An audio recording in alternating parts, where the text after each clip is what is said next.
আসসালামু আলাইকুম রহমতুল্লাহ। বন্ধুরা, আপনারা সবাই কেমন আছেন? আমরা সকলে চাই আমার নিজের পোস্ট ভাইরাল করতে, লাইক, কমেন্ট, শেয়ার এবং ভিউ বাড়াতে। তবে এই লাইক, কমেন্ট, শেয়ার এবং ভিউ বাড়াতে গিয়ে একটি ভুল করে বসি।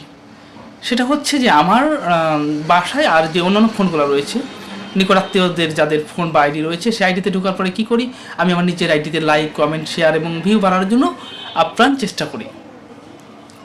এবং পাশাপাশি একটা কাজ করে থাকি, আমার নিজের মোবাইলেও যদি আলাদা কোনো আইডি থাকে, সেই আইডিতে ঢুকে পেজ থেকে বা আইডি থেকে ঢুকে আমার পোস্টে লাইক, কমেন্ট এবং শেয়ার করার চেষ্টা করি।